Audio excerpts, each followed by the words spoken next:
Bienvenidas y bienvenidos. Soy Nora Bringas, investigadora del Departamento de Estudios Urbanos y del Medio Ambiente, y en esta ocasión contamos con la participación de la doctora Laura América Pedraza Calderón, especialista en cuestiones de patrimonio cultural intangible y cocineras tradicionales, con quien tenemos el gusto de conversar esta tarde.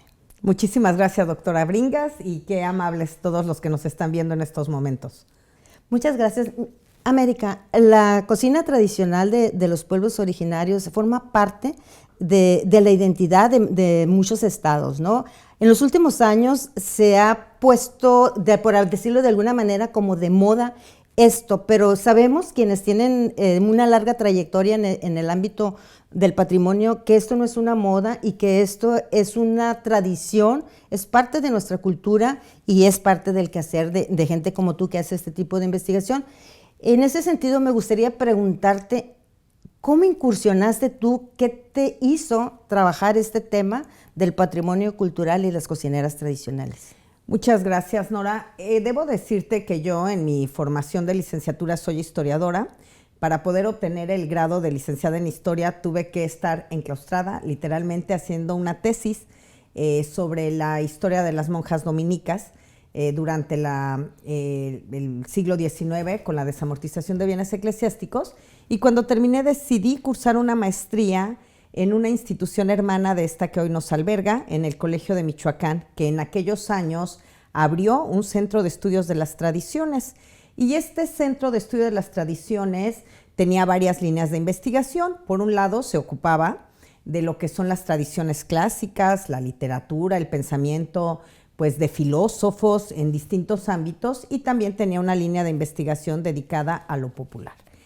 Ahí, desde el aspecto etnográfico, tuve la posibilidad de trabajar en la tesis de maestría con artesanos, y en ese momento, en esos años, se estaban redefiniendo muchísimo las cuestiones teóricas, estaban surgiendo nuevos conceptos que los investigadores en el área de ciencias sociales nos estaban involucrando. Ya no necesitábamos nada más el trabajo desde la perspectiva antropológica, sino en esta visión más etnográfica, etnohistórica, de llegar a conocer cómo vivía la gente.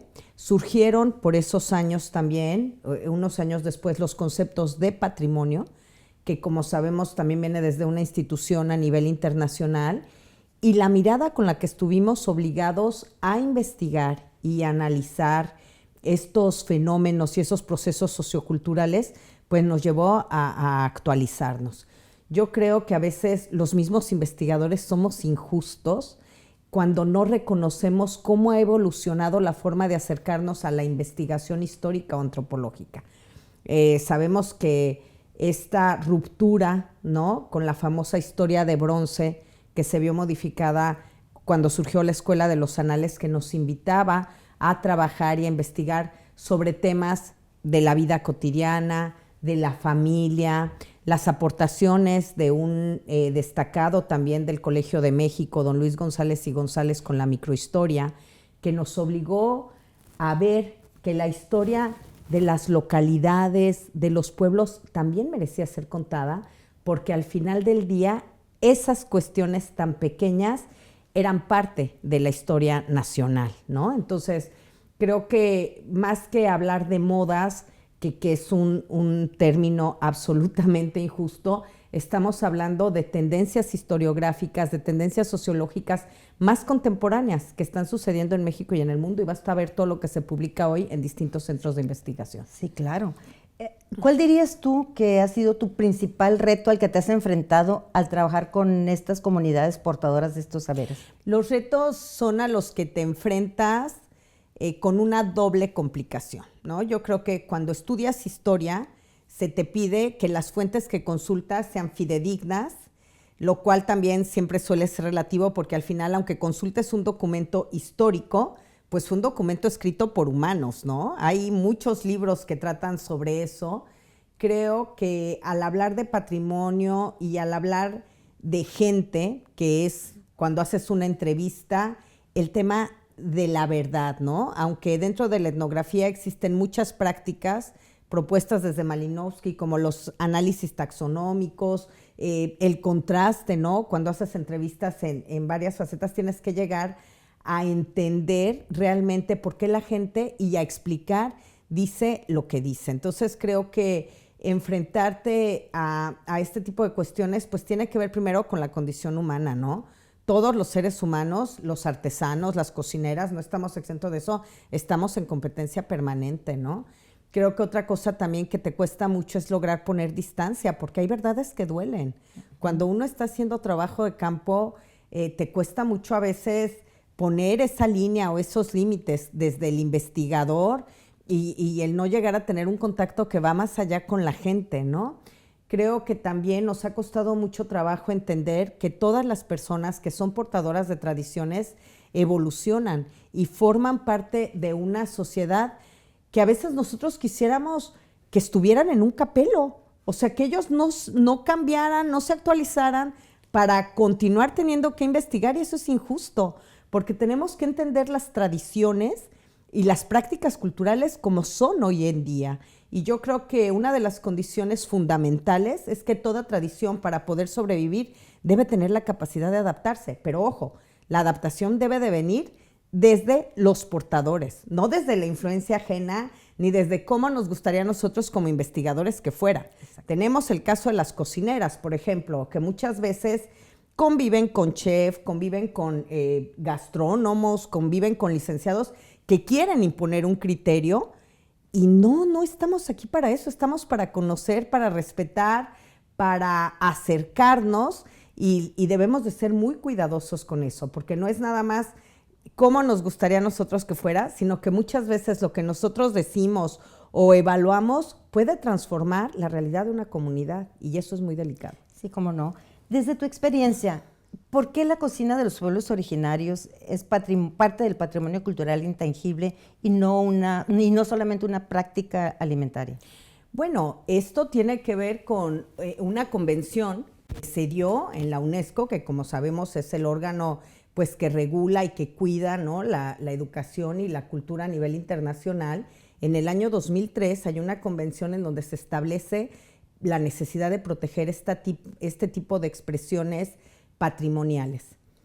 En el caso de México se presentó un expediente primero, cuando estaba surgiendo recién este concepto en el año 2005, un expediente que tuvo como base toda la parte del maíz, la parte ritual, la parte una investigación muy seria de Cristina Barros, de Marco Buenrostro, de varios académicos destacados, y en esa ocasión no fue aceptada. Se presentó en París en un pleno y la cocina tradicional mexicana no logró ese reconocimiento como patrimonio inmaterial de la humanidad. No nos vamos a ocupar ahora de cuáles fueron las razones por las que no sucedió. Pasaron 5 años, fíjate, 5 años. Nosotros como investigadores y como académicos sabemos el tiempo que puede llevar a hacer una investigación seria sobre algún tema. Imagínate 5 años más para que se pudiera rehacer un expediente. En el 2010 se presenta y esta cocina tradicional mexicana como cultura comunitaria, ancestral y viva con el paradigma de Michoacán es reconocida como patrimonio inmaterial de la humanidad. No se reconoce un platillo, eso creo que es muy importante, y no se reconoce un estado, se reconoce una práctica cultural. ¿Qué quiere decir esto? Quiere decir que la cocina tiene un origen, un principio en los insumos, que son imprescindibles en su elaboración, como el maíz. Y sabemos que hay mitos fundacionales de distintas culturas en nuestro país, en donde dicen que nosotros fuimos creados de maíz desde el origen, ¿no? Entonces, primero tiene una explicación respecto al origen y después hay una serie de prácticas culturales en donde la cocina tiene un papel preponderante y en donde va cambiando región con región, fiesta con fiesta, es decir, la comida siempre está asociada a una práctica cultural, a la vida, a la muerte, cuando se ofrenda en los altares por la celebración de los fieles difuntos, cuando la gente se casa, en el pan que se elabora, en el plato asociado al calendario festivo tradicional. En fin, no es nada más lo que comemos, sino cómo lo preparamos y el momento en el que se consume y todas las variedades que en México son impresionantes. Pues muchas gracias. Vamos a hacer una pausa y regresamos hablando un poquito sobre qué es esto de la Declaratoria del Patrimonio Cultural Intangible de la Cocina Mexicana. Regresamos.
Regresando a nuestra conversación con América, y antes de pasar en un tema que me parece muy relevante para las instituciones académicas, me gustaría que nos platicaras un poquito qué ha pasado durante estos 15 años, que acabamos de cumplir 15 años, la declaratoria de la cocina mexicana como Patrimonio Cultural Inmaterial de la Humanidad. ¿Qué ha pasado?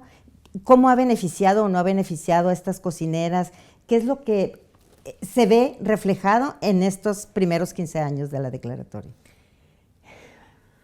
15 años es un buen tiempo, ¿no? O sea, es un buen tiempo para poder analizar, ver los aciertos y ver los errores.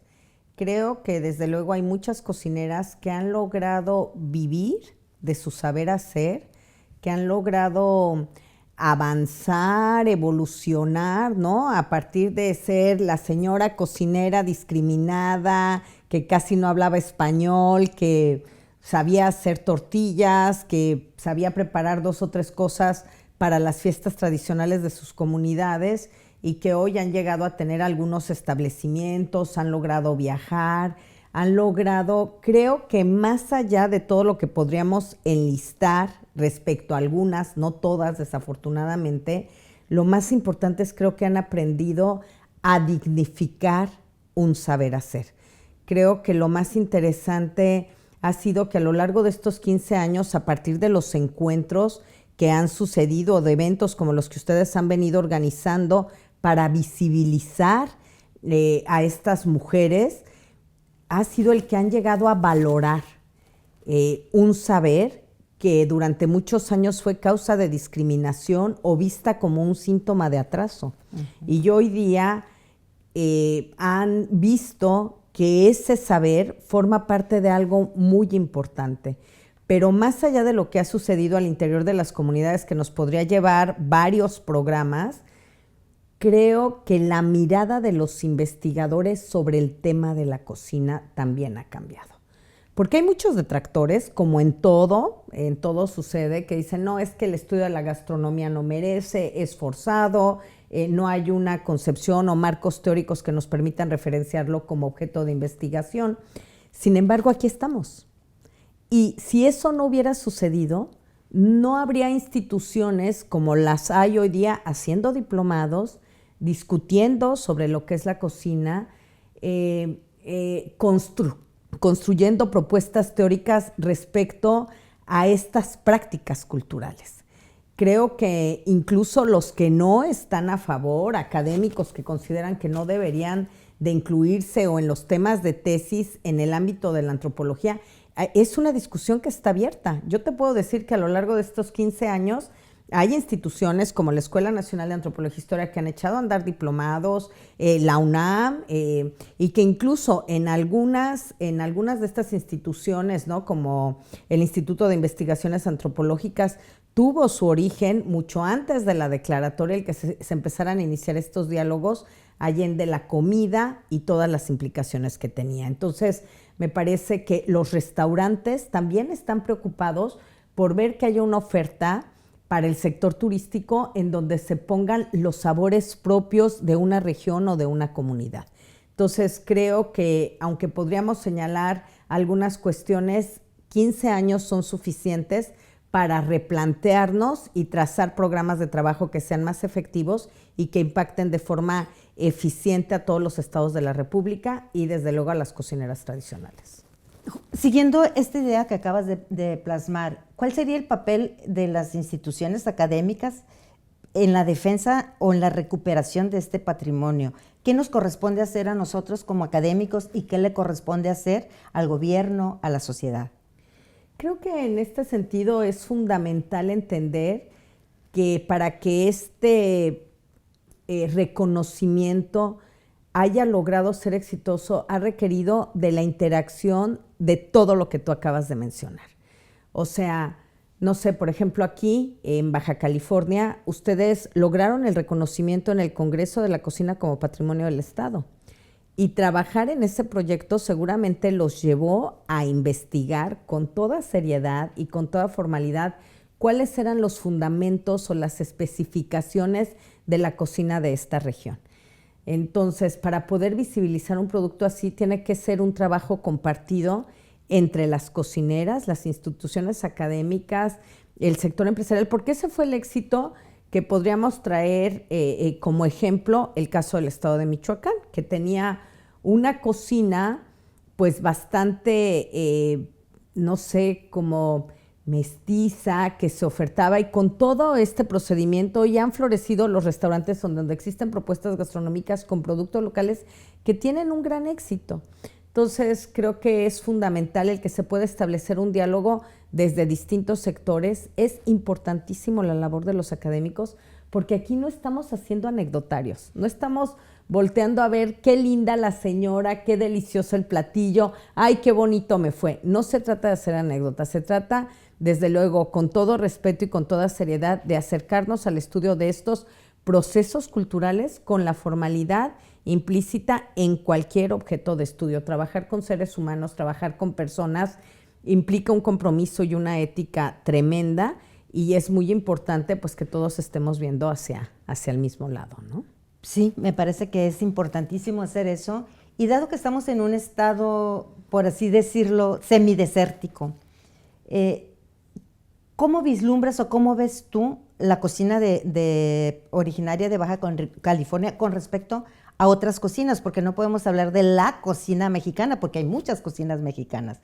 En este contexto, no sé si tú has tenido la oportunidad ya de conocer un poco sobre la cocina de Baja California, la cocina de los pueblos originarios. Fíjate que yo creo que este es un mundo por descubrir.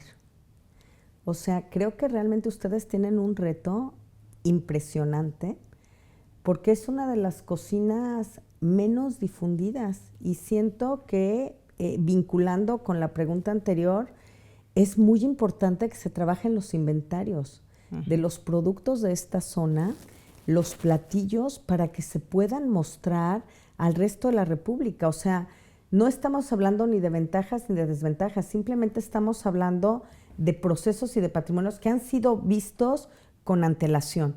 Aquí me llama muchísimo la atención, ahora que hemos tenido oportunidad de participar en este encuentro al que amablemente nos invitaron, ver, por ejemplo, el proceso de la biznaga. O sea, me parece impresionante la facilidad con la que hablan aquí de la biznaga, cuando creo que mi sorpresa fue mayúscula porque para mí es un producto endémico que ya no se puede utilizar o consumir en el centro de México, y el cuidado que la gente tiene en algunas de las regiones de este estado, el uso, la preparación, el conocimiento de los tiempos, es algo, pero no debe de quedar ahí, en el registro de las señoras y en el filmar los campos, sino en esta necesidad de involucrar la interdisciplina.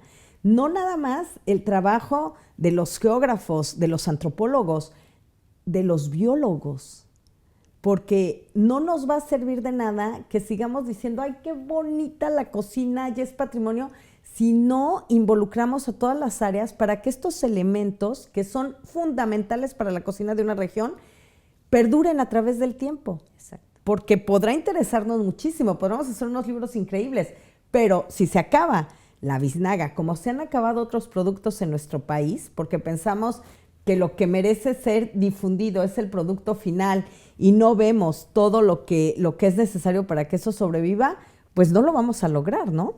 Muy cierto. Bueno, vamos a hacer una breve pausa y regresamos en unos momentos continuando platicando un poco más sobre la cocina tradicional.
Regresamos con nuestra conversación, América, y ya para concluir un poquito sobre la cocina de los pueblos originarios de México, pero a nosotros nos interesa mucho abordar la cuestión de Baja California, pero yo creo que esto va muchísimo más allá, y dado toda tu trayectoria, todo lo que tú has hecho en Michoacán y en otros estados de México trabajando con cocineras tradicionales, me gustaría que nos platicaras un poquito sobre cuál es el futuro que vislumbras tú sobre estas cocinas a nivel mundial. ¿Qué está pasando a nivel mundial y cómo nos está afectando también como país y como región? Bueno, creo que tu pregunta nos obliga a comprometernos a todos para que se preserve, ¿no? O sea, creo que de repente la respuesta podría ser muy fatalista ante los embates de la globalización, de todo lo que nos llega ahora, de cómo percibimos la moda, de cómo estamos, qué comemos, ¿no? Al final del día, y lo que consumimos, ahí sí, para que veas, a partir de la moda, de lo que nos llega a través de las plataformas digitales y de los productos que nosotros consideramos saludables, consideramos sanos, creo que no es fácil, ¿no? No es fácil, pero es posible prever un futuro en donde estas formas de comer se mantengan vivas, porque hoy estamos volviendo al origen. Todos estos proyectos que han surgido ahora, que llevan los productos orgánicos, la sostenibilidad, el azúcar más sana, el azúcar, muchas veces las cocineras los ven y dicen, yo así he comido toda la vida. O sea, esto que llaman que es un producto que está hecho de determinado, es lo que toda la vida hizo mi mamá o lo que toda la vida hizo mi abuela. Considero que lo que es muy importante en estos momentos es volver al origen, es conocer, porque como bien lo sabemos, nadie quiere, nadie cuida lo que no conoce. Creo que tenemos un compromiso, primero de que ya estamos conscientes de la situación compleja y tenemos que poner en el mapa todas estas expresiones porque son sanas, porque son saludables, porque nos convienen a todos, no nada más porque sea patrimonio inmaterial de la humanidad, sino porque sabemos a ciencia cierta que la forma de comer, la forma de preservar, la forma de cuidar los alimentos tienen una garantía que se ha mantenido a través del tiempo. Las carnes secas en esta región, la forma de conservarlas, los higos, todas las propiedades que hoy estamos descubriendo de alimentos que toda la vida se consumieron por acá y que dejamos de consumir porque en algún momento pensamos que lo enlatado, lo moderno, lo envasado nos iba a traer mayores beneficios para la salud. Entonces, considero que el futuro de las cocinas tradicionales, el futuro de estos saberes, depende de nosotros, no solo de las señoras, no solo de las cocineras.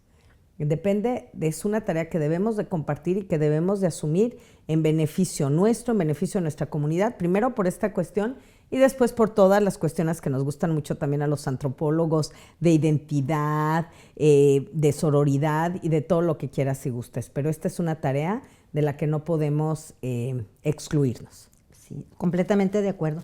Y ahorita tu pregunta, ya la última pregunta ahora sí es, ¿qué papel juegan las mujeres, sí, como preservadoras de esta tradición? Bueno, ¿cómo te lo puedo decir sin que suene romántico?